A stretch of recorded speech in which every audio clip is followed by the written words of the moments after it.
Quisiera invitarles a abrir sus Biblias en el libro de Abdías. A ver si lo encuentra ya. Si usted estuvo el miércoles pasado, se le va a hacer más fácil quizás, ¿verdad? Pero Abdías es el libro más pequeño del Antiguo Testamento. Solo tiene un capítulo y está antes de Jonás. Está antes del libro de Jonás. Abdías, uno de los profetas. La semana pasada hicimos una introducción, ¿verdad?, al libro, y dijimos que probablemente Abdías haya sido contemporáneo de Elías y Eliseo, ¿se recuerdan? Otros hablan de que probablemente pudo haber sido contemporáneo de Jeremías, pero lo más probable es que haya sido contemporáneo de Elías y Eliseo.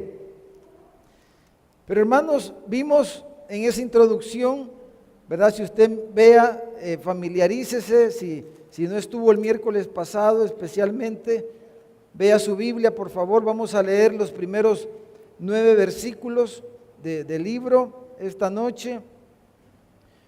Pero el tema del libro, dijimos, es el juicio a Edom. El libro trata principalmente de esa nación, de Edom. Dijimos, Edom es un descendiente de Esaú, ¿verdad? Edom quiere decir rojo, ¿verdad? Y el libro trata del antagonismo, del conflicto que hay entre Edom y Jacob, ¿verdad? Esaú y Jacob. Y dijimos que Esaú y Jacob eran, mi esposa me corrigió después, realmente no eran gemelos, ¿verdad? Esaú y Jacob, sino que Esaú y Jacob eran mellizos, ¿verdad? Los mellizos, los gemelos son iguales, dijéramos. Los mellizos no, ¿verdad? Están en el vientre al mismo tiempo, pero los mellizos son dos óvulos que se fecundan, mientras los gemelos es uno que se parte después en dos, ¿verdad? Por eso son iguales. Pero los mellizos, Esaú era bien peludo y Jacob era bien lampiño, ¿verdad? Era bien chinito, como dicen, sin pelo. Entonces eran mellizos realmente bien pipil, ¿verdad? Era realmente mellizos Jacob y Esaú. Y describimos, hermanos, cómo la Biblia nos muestra a través de todos los libros, a través de todo el relato bíblico, nos muestra este antagonismo entre Jacob y Esaú, ¿verdad? Tanto en el Antiguo Testamento como en el Nuevo Testamento vemos este antagonismo, este conflicto entre Jacob y Esaú, que eran mellizos, eran hermanos. Desde el vientre, ¿verdad? Leímos en Génesis cómo la mamá se afligió, Rebeca, porque era una guerra allá dentro de su vientre, y aun cuando nacieron, dice la Biblia que Jacob venía prendido del calcañal de Esaú, ¿verdad? Venía ahí agarrado del calcañal de Esaú, y entonces tenemos este conflicto. Y vimos luego en el Nuevo Testamento cómo Jacob y Esaú nos ilustran el conflicto entre la carne y el espíritu, que dice Gálatas, que se oponen entre sí para que no hagamos lo que queremos. Entonces dijimos también que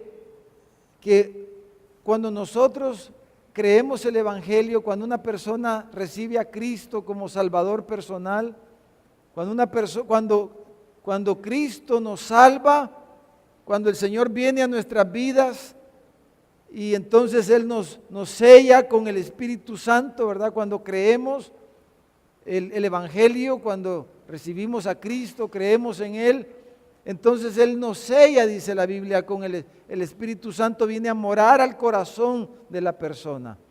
Entonces, cuando comienza la vida cristiana, el cristiano comienza a experimentar este conflicto. Alguien que no es cristiano, alguien que no ha creído el Evangelio, alguien que no ha nacido de nuevo, alguien que que no tiene el Espíritu Santo en su corazón no experimenta este conflicto, ¿verdad? Como nos pasaba antes a nosotros. Pero cuando Cristo viene al corazón, cuando creemos en Cristo y Él viene, el Espíritu Santo viene a morar a nuestros corazones, entonces comenzamos a tener este conflicto entre la carne y el Espíritu. Y este libro nos ilustra eso, nos muestra, como vamos a ver ahorita, cómo es la carne. Edom, imagínense, Dios hizo una nación, una raza, para podernos a nosotros ahora explicarnos en las Escrituras cómo es la carne, ¿verdad? ¿Cómo es la carne? La carne básicamente es nuestra naturaleza humana, caída, ¿verdad? De nuestra naturaleza de pecado, la Biblia le llama a eso carne, es nuestra naturaleza. ¿Quiénes somos en nuestra naturaleza? ¿Cómo es nuestra naturaleza caída? La naturaleza con la que nacemos, ¿verdad? Con la que somos concebidos desde el vientre de nuestra madre, somos carne. Como dice el apóstol Juan, lo que es nacido de la carne, carne es. Todos nacimos de papá y de mamá, ¿verdad? Estuvimos en el vientre de nuestra madre y nacimos y somos carne, todas las personas. No importa el color de piel, el color de ojos, no importa su estatura, el apellido de su familia, etcétera, su nacionalidad, todos somos carne, nacidos de la carne, de un hombre, de una mujer. Pero Juan dice lo que es nacido del Espíritu, Espíritu es. Entonces una persona desde que cree el Evangelio y el Espíritu Santo viene a morar a su vida, se convierte en un hombre, en un ser espiritual, porque tiene el Espíritu Santo en su corazón, en su interior. Ya es una persona espiritual. La madurez espiritual es otra cosa, pero espiritual es aquel que tiene a Cristo en el corazón, que el Espíritu Santo mora en él. Entonces es un ser espiritual. El carnal es el que no tiene el Espíritu Santo, no ha nacido de nuevo, no ha experimentado la regeneración, no ha sido sellado con el Espíritu Santo, no ha experimentado la fe salvadora. Entonces, esa es una persona sin Cristo, sin fe, sin esperanza, no tiene el Espíritu Santo, y ese es alguien carnal, decimos, un hombre natural, carnal. Entonces, pero el espiritual es el creyente, el que tiene el Espíritu Santo, el que ha creído el Evangelio. Entonces, no sé, entre nosotros, si habrá alguien que no ha entregado su vida a Cristo. Entonces, este conflicto del que estamos hablando en este estudio, lo experimenta uno cuando comienza su vida cristiana, cuando le entregamos nuestra vida a Jesús, uno comienza a experimentar este conflicto. Entonces es mentira cuando a veces desde los púlpitos se dice venga Cristo y sus problemas van a terminar. En realidad cuando venimos a Cristo, algunos problemas van a comenzar. ¿Cuál problema principalmente va a comenzar cuando venimos a Cristo? Esta lucha. Ese es un problema.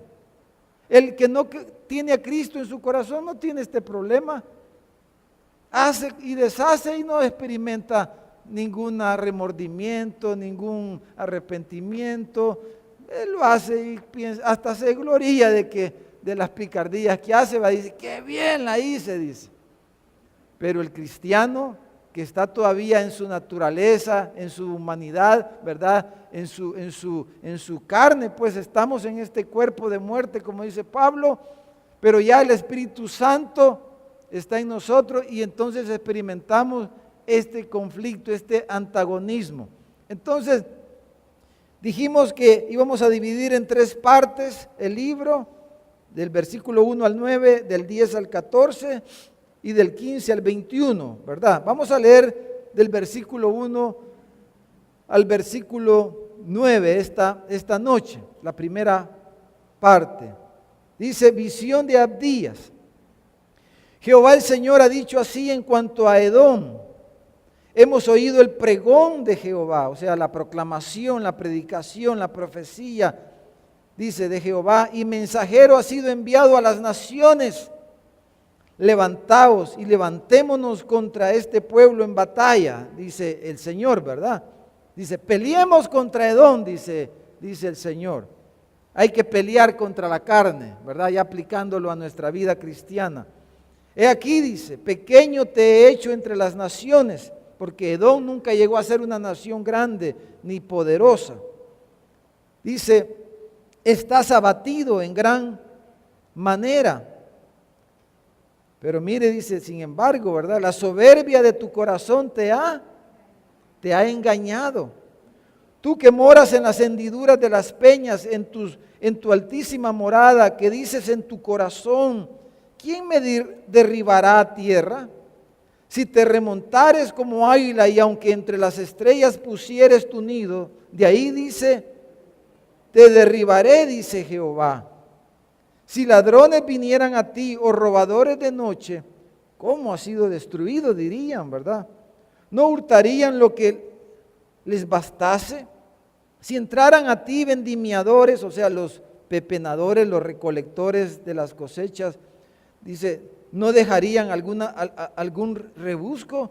Pero lo que está diciendo es, cuando entren a ti, los vendimiadores no van a dejar nada, ni siquiera granitos en el piso, es lo que está diciendo.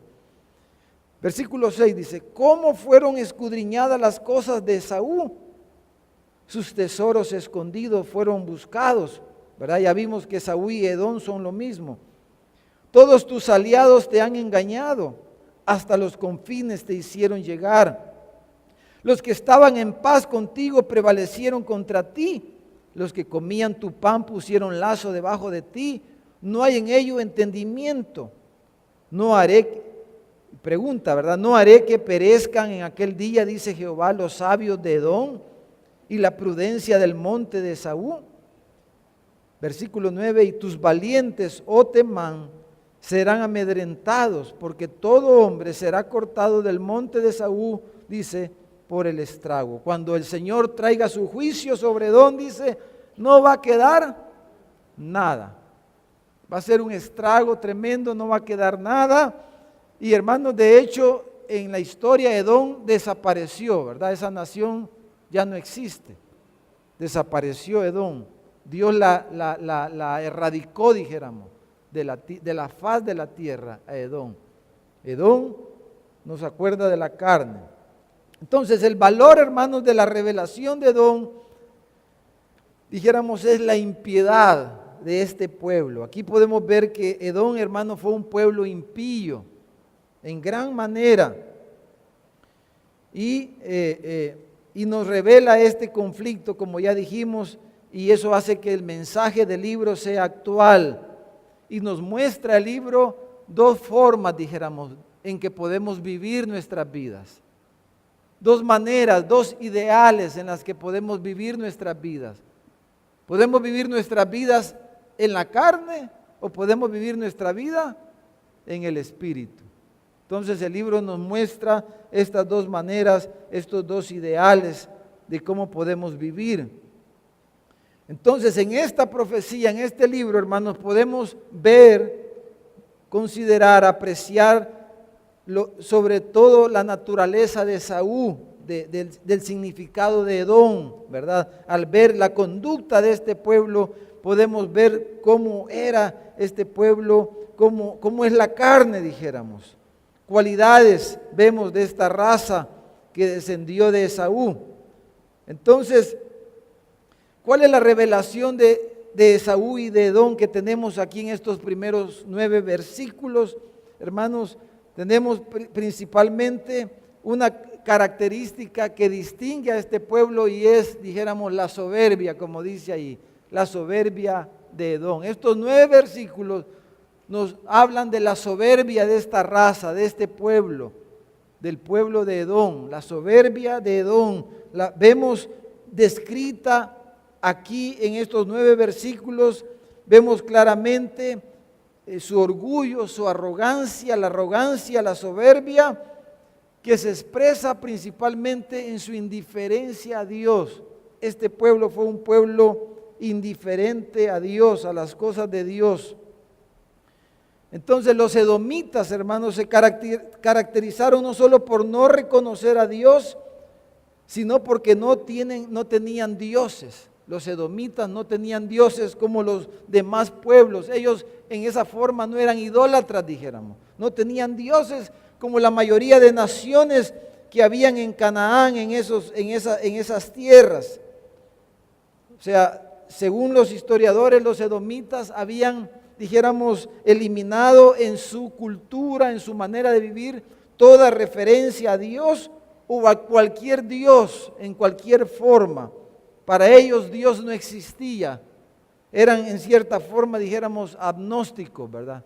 Dios podría ser una idea, pero para ellos no había Dios, no habían ídolos. Eso caracterizaba a este pueblo de Edom. Y se caracterizaban también por, dijéramos, por su autoconfianza, como vemos aquí en el versículo 3. Ellos no confiaban en Dios o en dioses, pero ellos confiaban en quiénes, hermano, ¿en quién? En ellos mismos. Dice el versículo 3 que la soberbia los engañó, los había engañado, la soberbia de su corazón. O sea, en ellos no había ninguna consideración de necesidad de Dios. Y el orgullo se expresa en Edom, hermanos, cuando dice en el versículo 3, y miran ahí en su Biblia, dice, subiré, dice, a las alturas de su morada, de mi morada. Dice, yo voy a progresar, voy a subir, voy a enaltecerme.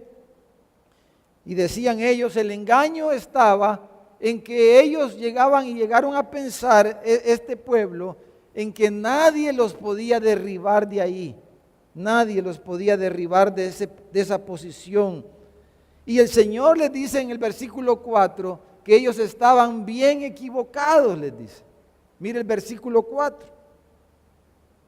Dice, aunque tú subas tan alto como el águila, aunque alcances las estrellas, dice Jehová, no será suficiente, dice, sino que de ahí te derribaré, ¿verdad? Es como aquellos cipotes que se suben, ¿verdad? Alguna vez, no sé si usted lo hizo, pero yo me recuerdo una vez, no me acuerdo quién me andaba siguiendo, pero con mi hermano nos subimos en un palo de mango que había en el patio de la casa donde nosotros crecimos, allá por el cementerio Santa Isabel, y entonces nos subimos bien arriba, en la mera copa del árbol, y nadie nos baja de aquí, aquí no nos alcanza, hasta que le pase la cólera al que nos andaba.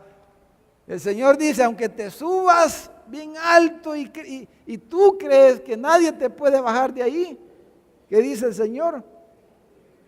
Yo te voy a bajar de ahí, dice. Yo te voy a derribar de ahí. Entonces, un comentarista dice que este es el pecado de la deificación, o sea, de uno hacerse como Dios. Ellos, hermanos, ilustran, ejemplifican claramente el pecado de la egolatría, los edomitas. Muestran claramente, hermanos, dijéramos, la semilla del infierno, la semilla que sembró el propio Satanás en el corazón del primer hombre, allá en Génesis, en el capítulo 3. Cuando le dijo Satanás, la serpiente, le dijo a Adán y a Eva, le dijo, no moriréis, les dijo. Dios dice que van a morir, pero no van a morir, les dijo. Sino que sabe Dios que el día que coman de él, de ese árbol, serán abiertos vuestros ojos y seréis como Dios, sabiendo el bien y el mal. Entonces, Edom, hermanos, ejemplifica esa simiente del maligno. Es la carne, es nuestra naturaleza humana que se deidifica, que se mira el orgullo del ser humano, la soberbia, la arrogancia de los seres humanos está ahí. Edom ilustra, ejemplifica todo eso. Ahora, los edomitas, hermanos, vivían en un lugar, o sea, el lugar donde estaba ese pueblo que menciona más adelante. Temán era el lugar más específico, pero era un lugar alto, una colina, dijera, una montaña, era un lugar elevado y muy rocoso, donde ellos habitaban, esa tribu, ese pueblo, Edom. Entonces, ese lugar se llama Petra hoy día, y se consideraba que era un lugar casi inexpugnable, era una fortaleza, y eso les daba confianza a ellos, eso les daba seguridad, ¿verdad? Y eso es lo que está hablando aquí. Entonces, hasta el momento de la profecía, dice un comentarista, ese lugar nunca había sido penetrado, asaltado. Entonces ellos confiaban en esas cosas, los edomitas. Entonces Edom personifica, hermanos, la impiedad retadora, ¿verdad? Que le da la espalda a Dios, que no tiene necesidad de Dios. Todo eso ejemplifica Edom. Es la deidificación del yo, el yo maligno, como decimos. Es la convicción de que el yo, hermanos, que es suficiente, ¿verdad? Que somos suficientes en nosotros mismos. Y que la fortaleza del lugar donde habitaban les protegía y los hacía invencibles. Entonces esta actitud, hermanos, se ejemplifica en el mundo, ¿verdad? Y lo vemos, hermanos, cuántas veces en el mundo, en personas, por ejemplo, a veces en grandes atletas, ¿verdad? ¿A cuánto le caen bien los creídos, hermano? ¿Ah? ¿Le caen bien a quién? Le dice, qué agradable estar con un creído. ¿Ah? A nadie, ¿verdad? A nadie nos agrada eso.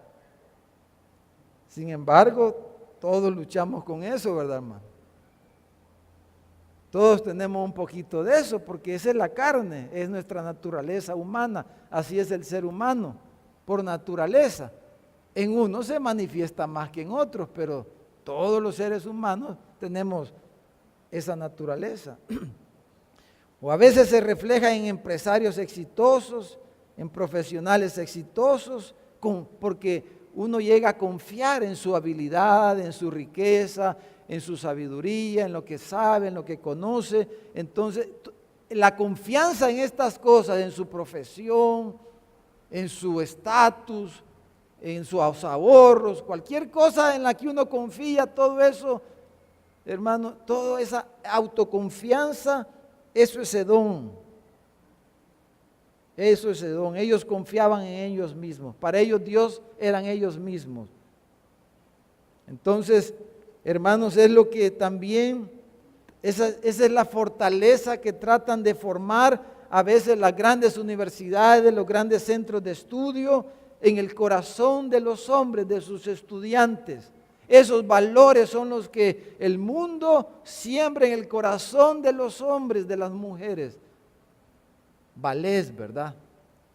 Vos valés por lo que sos. Vos date tu lugar. Entonces, edificar la autoconfianza, y eso implica la negación de Dios, la exaltación del yo. O sea, yo puedo, ¿verdad? Sí se puede, ¿verdad, hermano? Amén, dice, se puede, sí se puede. Tú puedes, dice, nosotros podemos. Es la conjugación del verbo yo puedo, ¿verdad?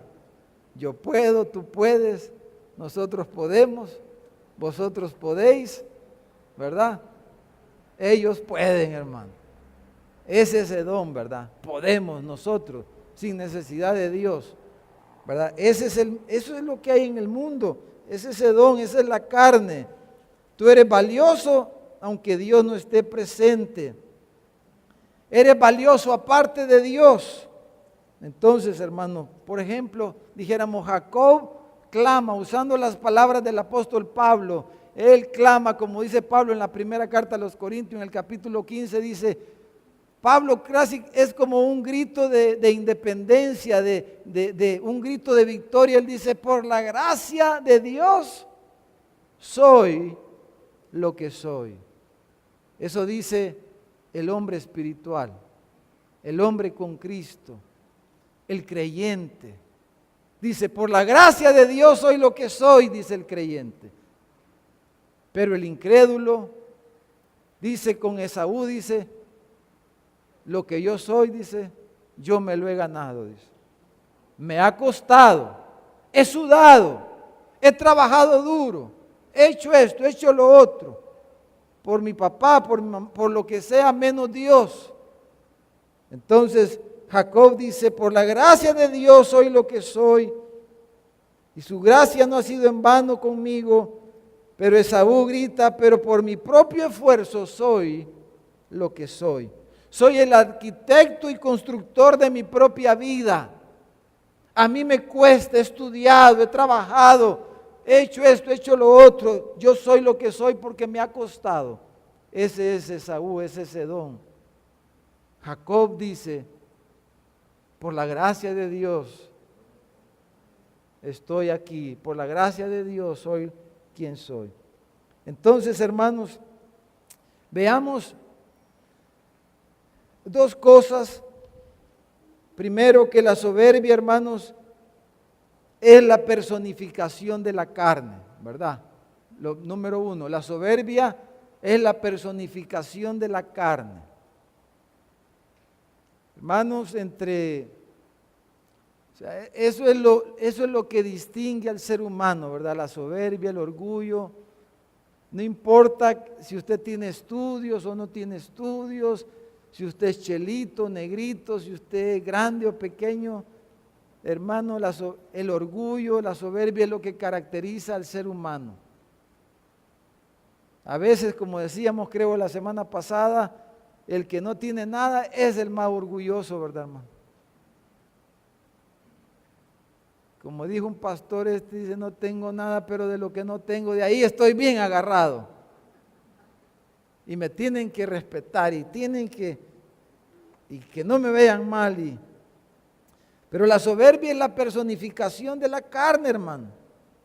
Es la expresión de nuestra naturaleza caída, de la naturaleza del ser humano. Así somos los seres humanos por naturaleza.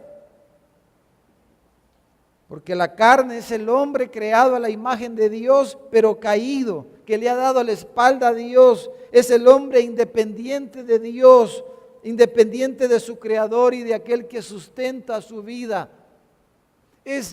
La carne es el ser humano, es el hombre, es la mujer que no tiene presente a Dios, que no confía en Dios, que no toma en cuenta a Dios.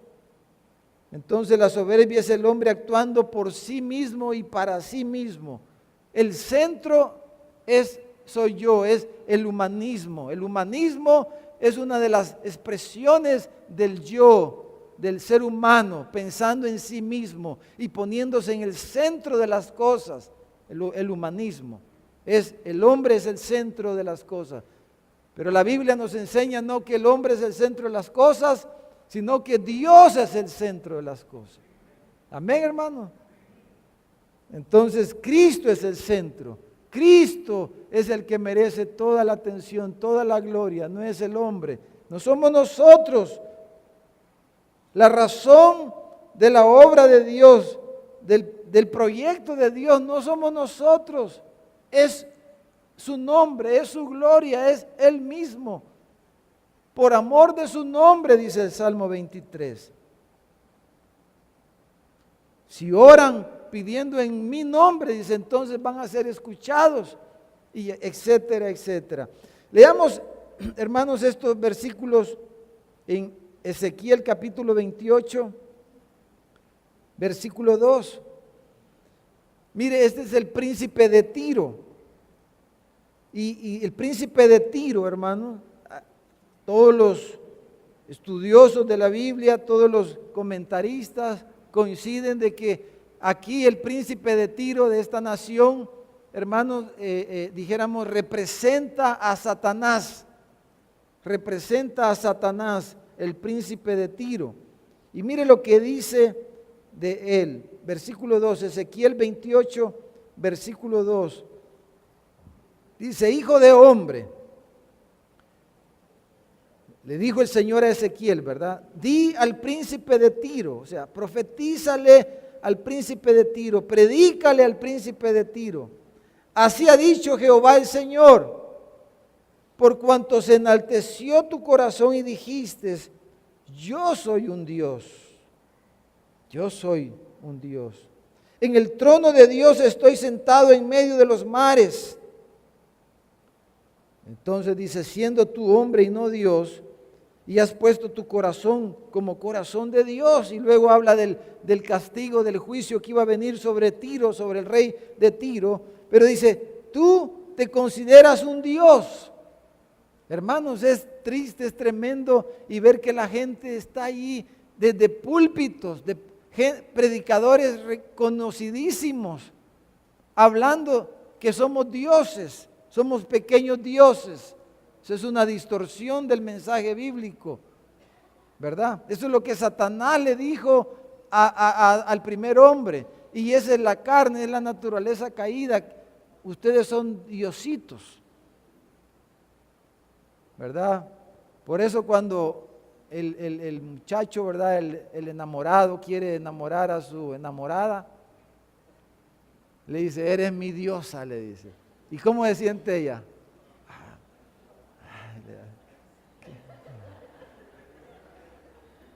No, no digas eso, ¿verdad? Tal vez dirá si es cristiana, ¿verdad? Ay, qué bonito se siente eso, ¿verdad? O como alguna vez le han dicho así, hermano. Eres mi diosa, mi Dios, mi. Entonces, hermanos, esa es la carne, hermano. Eso es lo que caracteriza. Juan capítulo 6, versículo 63. Mire lo que dijo Jesús aquí. Juan, el Evangelio de Juan, capítulo 6, versículo 63. Dice, el Espíritu es el que da vida. La carne para nada aprovecha. Las palabras que yo os he hablado son espíritu y son vida. Hermanos, la carne para nada aprovecha, dice Jesús.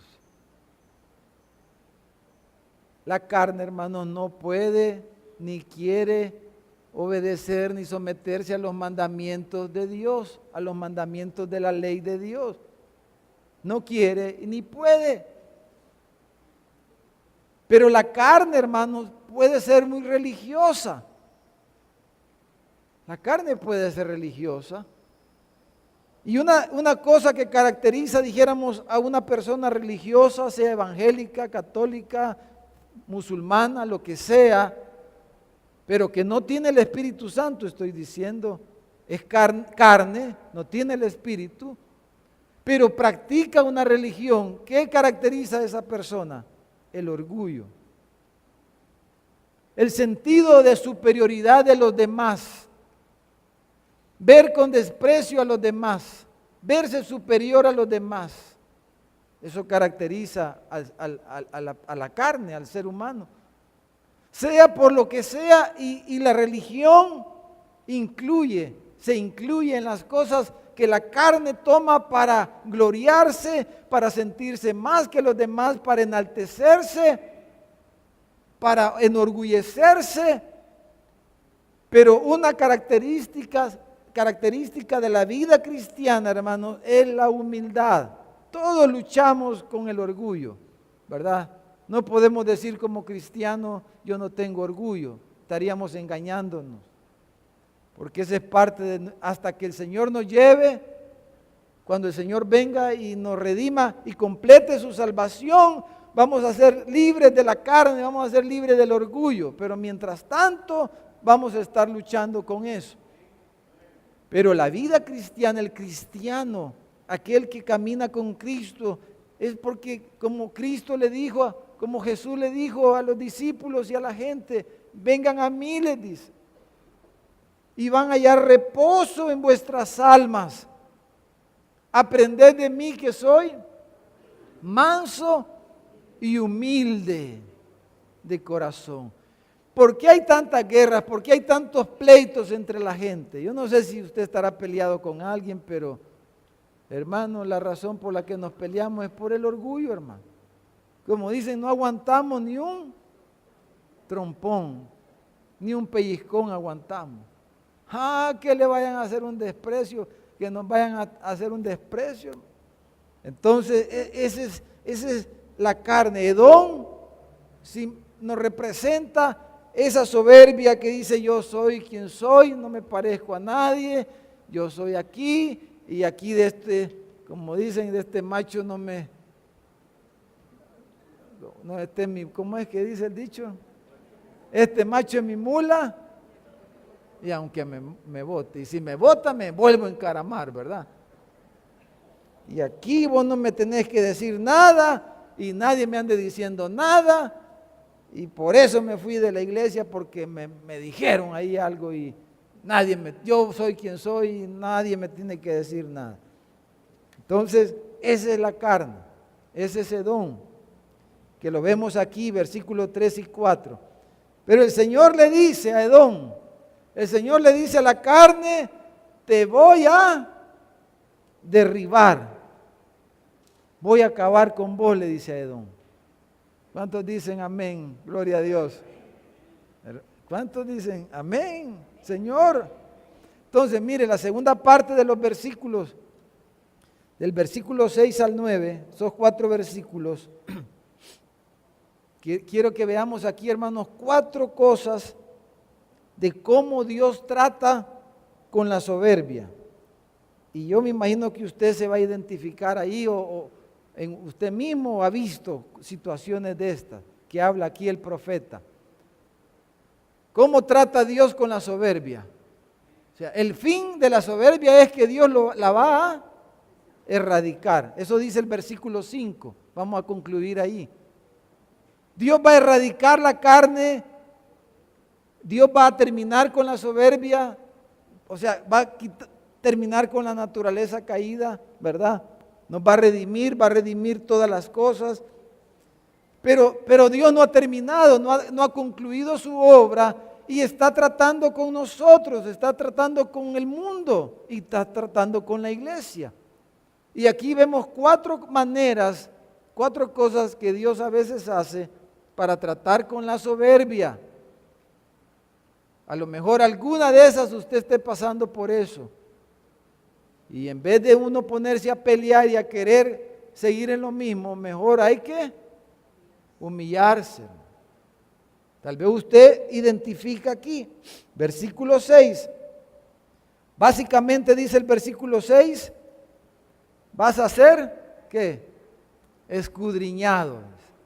Vas a ser escudriñado. Ay, hermano. ¿Cuánto quisieran ser escudriñados, hermano? Yo honestamente no, hermano. Porque fíjese que Job dice, la Biblia, era el hombre más justo. Era un hombre justo. Quizá era el hombre más justo en la tierra, Job. Y Dios lo escudriñó. Y cuando Dios lo escudriñó, ¿qué encontró? Pecado. Si Dios lo escudriña a usted, hermano, va a encontrar carne, hermano. Si Él me escudriña a mí, va a encontrar carne, pecado. Va a encontrar todos nuestros defectos. Por muy justos, por muy maduros que seamos, Él va a encontrar pecado, hermano. Pero a veces Dios hace eso con nosotros, ¿verdad, hermano? ¿Con cuánto lo ha hecho el Señor, hermano? Amén. Dice, fuiste pesado en balanza, o sea, te escudriñé. Fuiste pesado en balanza y fuiste hallado falto. No pesaba las 16 onzas. 15 pesabas. Estaba falto. Entonces Él nos escudriña y usa a veces circunstancias, maneras, Pero cuando el Señor nos escudriña, hermanos, ¿cómo reaccionan las personas?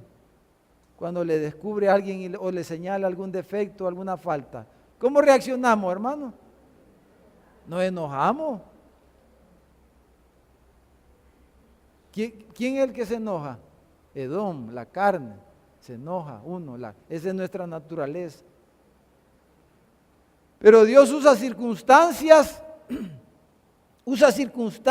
a veces para sacar a luz, para escudriñarnos, para sacar a luz cosas en nuestras vidas. Y Él está tratando con nuestro orgullo, con nuestra imagen, con nuestra autosatisfacción, con lo que nosotros somos, con las cosas que nos gloriamos y confiamos. Y Él usa cosas. Imagínense, es como que le hagan una auditoría, ¿verdad? Cuando viene la auditoría pasa ahí el listado de cosas, ¿verdad? Todo esto no está bien en regla, dice. ¿Verdad?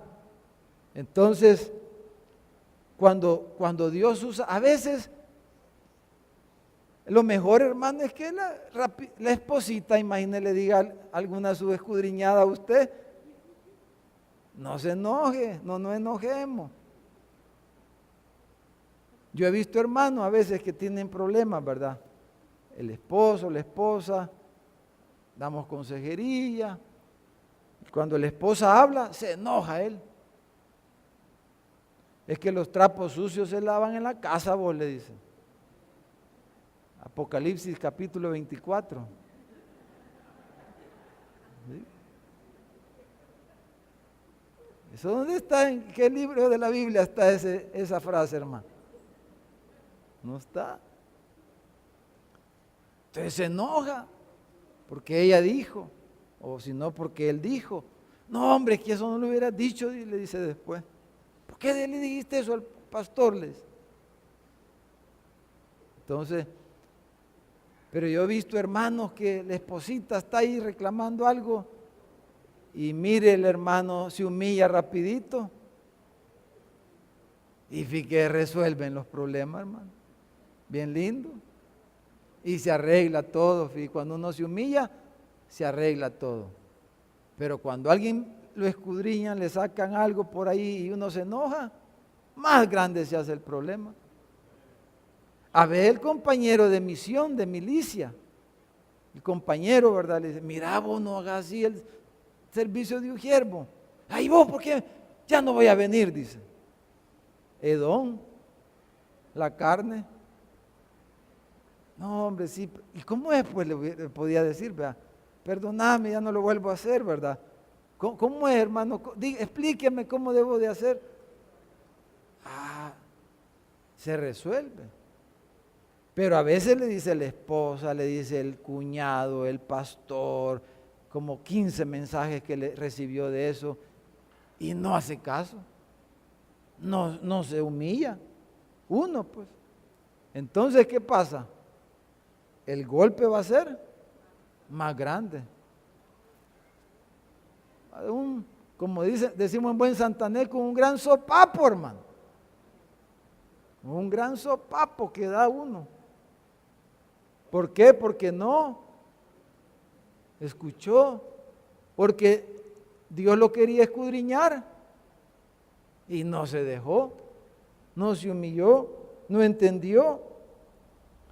Por eso el Señor le dijo a aquella iglesia, ¿verdad? Yo te aconsejo, le dijo en Apocalipsis, que de mí, le dijo, compres oro refinado en fuego, que compres vestiduras blancas para vestirte y que no se descubra la vergüenza de tu desnudez. Entonces, cuando viene la escudriñada, hermano, lo que sale es nuestra desnudez, o sea, nuestra deficiencia, nuestro defecto, nuestra falta. Y lo que hay que hacer, hermano, entre más rápido uno responda a la escudriñada, menos va a ser la vergüenza.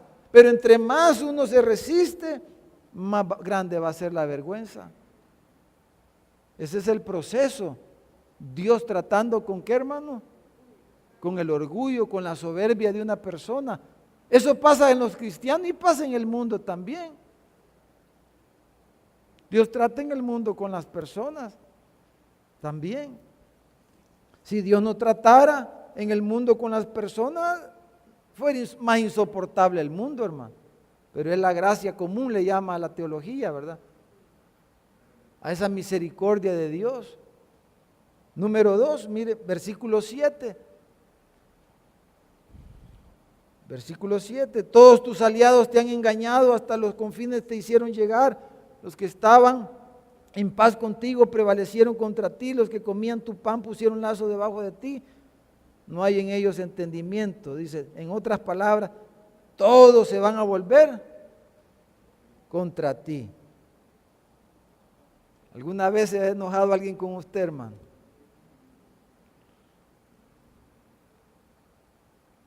Porque como la carne, por eso hay hasta concursos, ¿verdad? De belleza, mi simpatía, dice. Hay que ser simpático en el mundo, hermano, eso es lo máximo, hermano. Algunos que tenemos cara enojada nos cuesta, hermano. Pero hay gente, hermanos, que tienen una cara, un carácter, ¿verdad? Que son tan empáticos, tan sonrientes.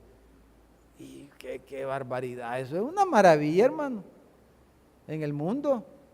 Eso encuentran trabajo rápido, tienen éxito, bien chévere, hermano, porque eso en el mundo, o sea, ser popular, pues. Por eso hay concursos de popularidad, ¿verdad? Hay elecciones, hermano. Y miren si uno se sorprende hoy como esto de la fotografía ha avanzado tanto, ¿verdad? Pero uno ve unas fotos de los candidatos a diputado, mire, unos señores que ya andan por los 100 años quizás, ¿verdad? Pero ahí se ven en la foto como que tienen 50, hermano. Cuando uno los ve ahí en vivo, a puras penas se ponen de pie, ¿verdad, hermano? Pero todo ya aturradito, ya. Pero ahí en la foto se ve como que un cipote de 40 años, hermano. Gloria. ¿Por qué? Porque la cosa es, eso es la carne, hermano. Hay cursos, ¿verdad? Hay cursos, buenos cursos, para saber tratar a la gente, servicio al cliente,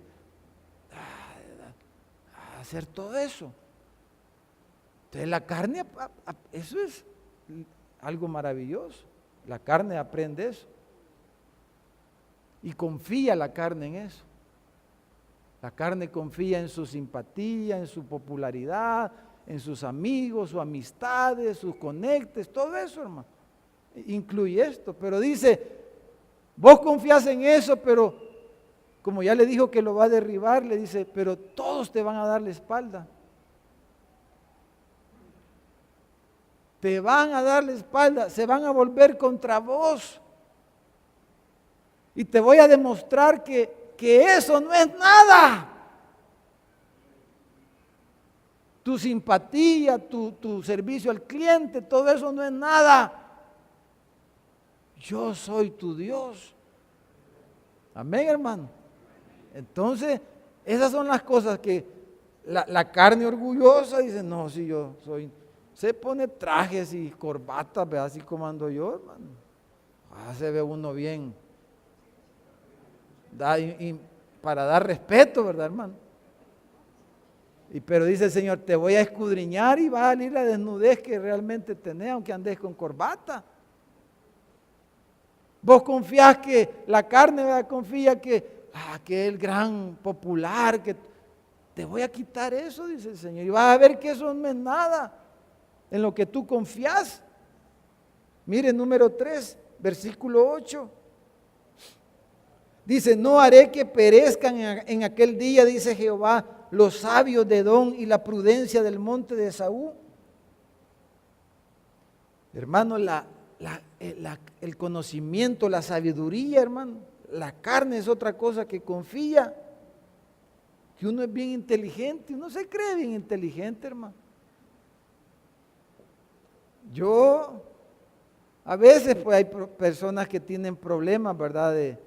depresiones o problemas psicológicos y uno llega a pensar, pues sí, a sentirse inservible o llega hasta el suicidio de una persona, pero eso es un mínimo porcentaje, hermano. Pero lo normal en el ser humano, en el mundo, es que uno se cree bien, una gran cosa, ¿no? Sabio, inteligente. No dicen amén ustedes, hermano. Uno se cree que es bien inteligente. Más si le dan un ascenso en el trabajo. Más si la esposa le dice que vos sos bien inteligente, yo por eso me casé con vos. Ya uno. Entonces en el mundo lo normal es que todo el mundo se cree bien inteligente. Para negocios, para esto, para lo otro. Y la carne, hermano, estudia, va a la universidad y saca títulos y aprende un montón de cosas, técnicas y todo eso, hermano.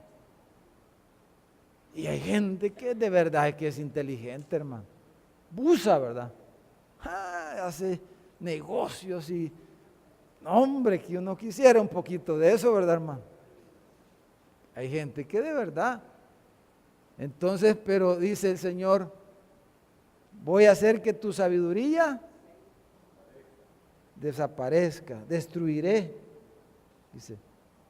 Va a perecer, dice, en aquel día la sabiduría, los sabios, ¿de dónde van a aparecer? Le voy a leer 1 Corintios 1:19, dice, pues está escrito, destruiré la sabiduría de los sabios y desecharé el entendimiento de los entendidos. ¿Dónde está el sabio? ¿Dónde está el escriba? ¿Dónde está el disputador de este siglo? ¿No ha enloquecido Dios la sabiduría del mundo? Entonces, dice, o sea, no confíes en eso. No confíes. El punto aquí es todas estas cosas, dice el Señor, no confíes en eso. No confíes en ti mismo. No confíes en tu propia prudencia, sino que apóyate en Jehová, dice el proverbio. Apóyate en el Señor. Y por último, el versículo 9, hermano, uno más. En pocas palabras dice, serás amedrentado. Dice, y tus valientes, oh Temán, dice el versículo 9. Temán, hermano, era como una ciudad de Edom, pero era quizás la ciudad, era el lugar más encumbrado, más escabroso, más difícil más inexpugnable. Dice, porque todo hombre será cortado del monte de Saúl por el estrago. Entonces los valientes de Temán, hermano, dijéramos que eran los soldados más aguerridos de Edom. Los de Temán eran los más, es que esos eran valientes. Quizá eran los mejores soldados del ejército de ellos. En quien ellos podían confiar era su cuerpo élite, dijéramos, del cuerpo militar, del ejército de edomita. Los de Temán eran los más aguerridos, los más valientes. Pero dice, voy a hacer que los de Temán tiemblen. Y se les va a ir toda la valentía. Porque, hermano, la carne hay rato que uno se siente, no, hombre, poderoso, ¿verdad, hermano? Se siente que uno puede, pues. No puede, hermano. Capricho, dice. Puedo. Ser valiente. Entonces uno puede ser valiente en la carne o puede ser valiente en el Señor, en el Espíritu. Son dos cosas diferentes. Pero aquí está hablando de la valentía de la carne de Edom, en la que uno puede confiar. Entonces, fíjese que Moisés en Éxodo 15 profetizó de Edom. Dice, le voy a leer 15:15. Dice, los caudillos de Edom se turbarán, dice. Ya Moisés, imagínese desde cuándo había dicho. Se acobardarán todos los moradores de Canaán. Dice, caiga sobre ellos temblor y espanto. A la grandeza de tu brazo enmudezcan como una piedra hasta que haya pasado tu pueblo, Jehová, hasta que haya pasado este pueblo que tú rescataste. Entonces, hermanos, concluyendo, el versículo 5 dice, si ladrones vinieran a ti, si vinieran robadores, si vinieran vendimiadores, o sea, está usando un lenguaje como sarcástico aquí el profeta. Pero lo que está diciendo es, no van a dejar nada. Si vienen los ladrones, se van a llevar todo. Si vienen los cortadores, van a cortar todo, ni siquiera para pepenar van a dejar nada.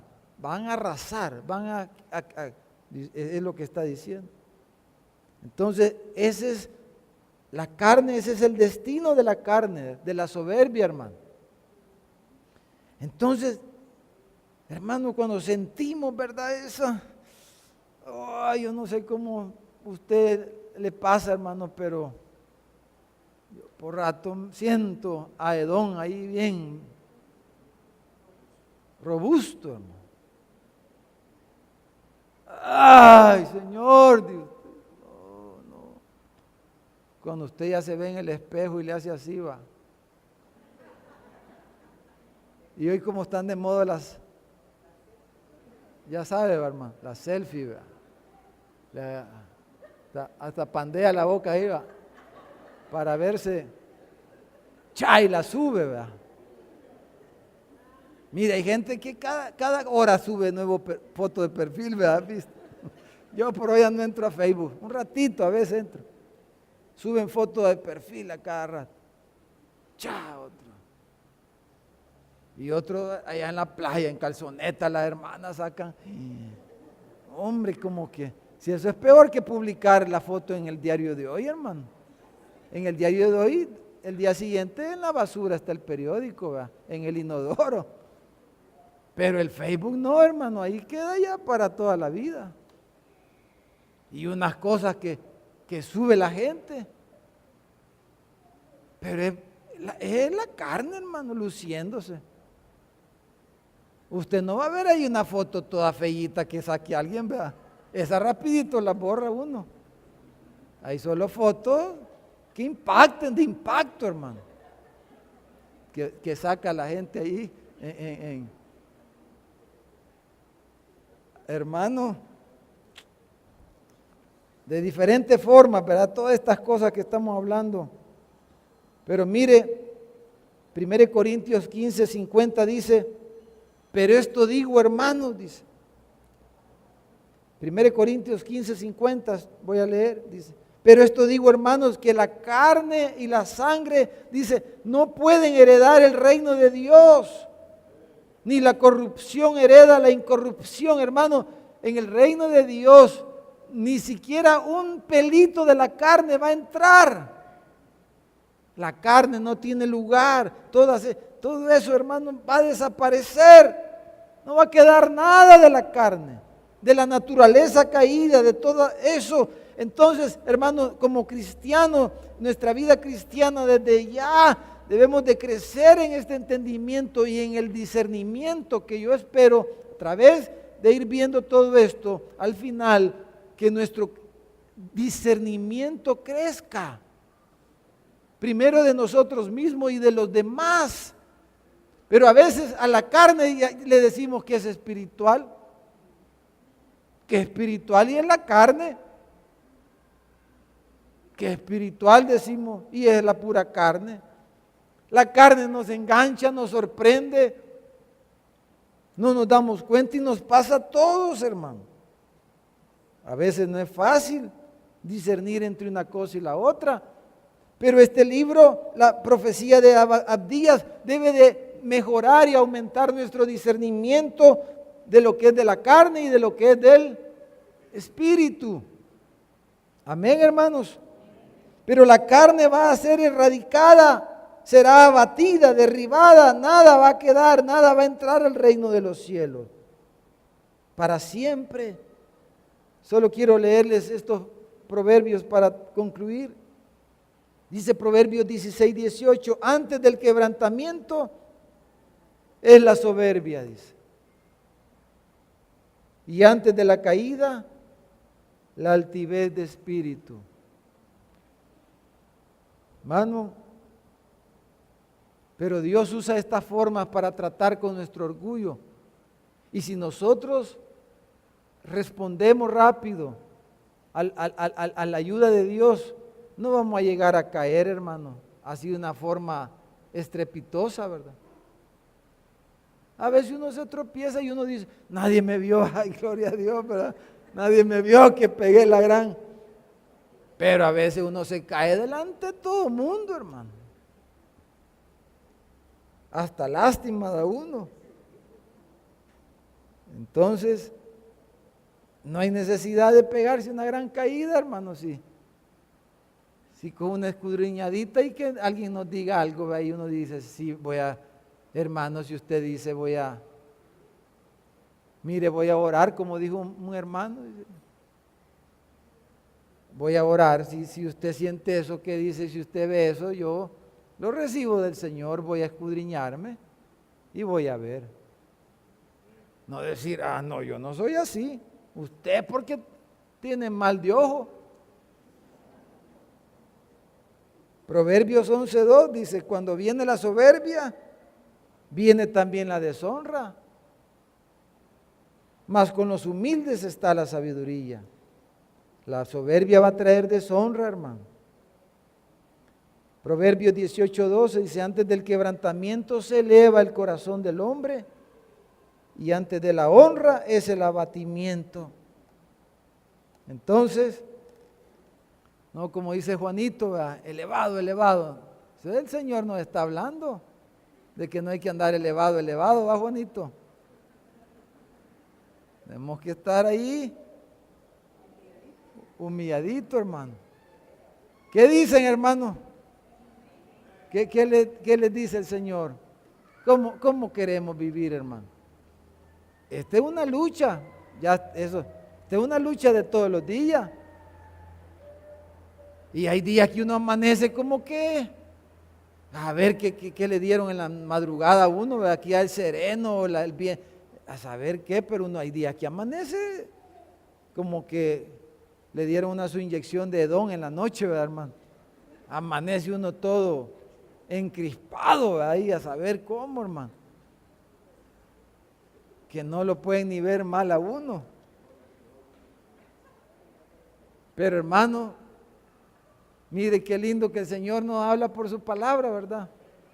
Y Él quiere que podamos ver estos métodos que Él usa, hermano. A veces, por ejemplo, usted es inteligente, ya dijimos, ¿verdad? Pero a veces, ¿verdad? Que a uno le salen mal las cosas, hermano. Y se enoja uno. Se enoja con uno mismo, se enoja con alguien, se enoja con la hermana, con la esposa, con el esposo, se enoja con el pastor, con los pastores, se enoja con el hermano. Porque no le salió la cosa. ¿Y por qué no nos sale a veces? Y usted lo hizo todo, lo pensó, lo planificó y no le salió. ¿Y por qué no le salió, hermano? Dios está tratando con usted. Para que se acuerde que aunque usted sea bien sabio y todo lo haga bien, no es suficiente. No es suficiente que usted lo haga todo bien. Dice que los ejércitos, dice que el caballo se prepara para la batalla y el jinete, pero dice que Jehová es el que da la victoria. Entonces a veces el Señor nos hace fallar. ¿Para qué? Para acordarnos de esto, de que no es nuestra sabiduría ni nuestra prudencia, sino que dependemos del Señor. Si Jehová no guarda la ciudad en vano, trabájala. Usted puede tener un gran ejército, puede tener rey sobre energía, Chucho Bravo, todo el vigilante. Y si el Señor dice, te voy a demostrar a este que porque está muy soberbio, le roban y le roban todo. Aunque tenga todos los sistemas, cámara y todo, hermano. Mejor decir, Señor, guárdame tú, Señor. Oramos, hermano. Oremos, hermanos.